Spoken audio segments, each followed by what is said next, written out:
वह गुफा अत्यंत ही अंधकार में थी, किंतु वानरों की दृष्टि उस अंधकार में भी कार्य कर रही थी।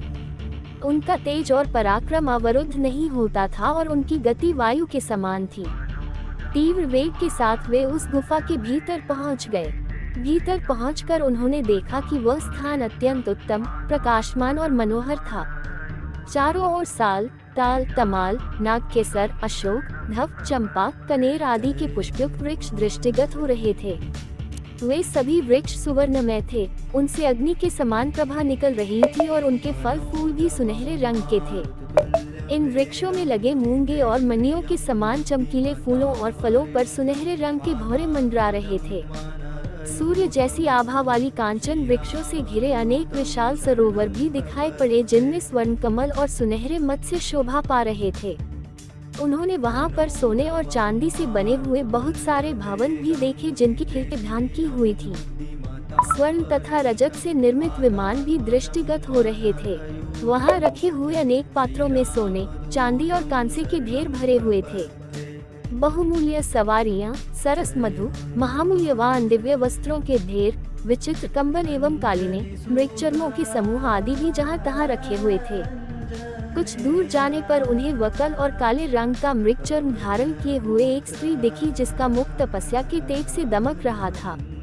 परम बुद्धिमान हनुमान जी ने उस तपस्विनी के पास जाकर हाथ जोड़कर कहा, देवी, आप कौन हैं? ये गुफा, ये भवन तथा ये रत्नादि किसके हैं? हे देवी, हम लोग भूख, प्यास और थकावट से व्याकुल होकर जल मिलने की आशा से इस गुफा में चले आए हैं, किंतु यहाँ के अद्भुत पदार्थों को देखकर हमारी विवेक शक्ति लुप्तप्राय हो गई है। ये सब आपकी तपस्या के प्रभाव से हुआ है या ये कोई आसुरी माया है?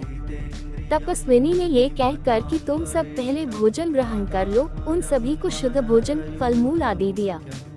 फिर भोजन से तृप्त हुए वानरों से तपस्विनी ने कहा, वानर श्रेष्ठ, इस दिव्य सुवर्ण उत्तम भवन को दानव शिरोमणियों के विश्वकर्मा मयासुर ने बनाया है। इस भवन में निवास करते हुए मयासुर का संपर्क हेमा नाम की अप्सरा से हो गया, जिससे क्रुद्ध होकर देवराज इंद्र ने अपने वज्र से मयासुर का वध कर डाला। अब ये स्थान हेमा के ही अधीन है। मैं मेरसावर्णी की कन्या हूँ और मेरा नाम स्वयं प्रभा है। हेमा मेरी प्रिय सखी है, उसी के द्वारा नियुक्त होकर मैं इस स्थान का संरक्षण करती हूँ। अब तुम लोग बताओ कि तुम लोग किस प्रयोजन से घूम रहे हो? पवन कुमार हनुमान जी बोले, देवी, पिता की आज्ञा से दशरथ नंदन श्री राम अपनी पत्नी सीता और अनुज लक्ष्मण के साथ दंडकारण्य में निवास कर रहे थे। जनस्थान में आकर रावण ने उनकी स्त्री का बलपूर्वक अपहरण कर लिया। श्री राम वानर राज सुग्रीव के मित्र हैं। हम लोग अपने राजा सुग्रीव की आज्ञा से जानकी जी की खोज कर रहे हैं। हमें इस गुफा से बाहर निकलने का कोई मार्ग नहीं दिख रहा है, अतः आप हमें यहाँ से बाहर निकालने की कृपा करें ताकि हम अपने कर्तव्य को पूर्ण कर सकें।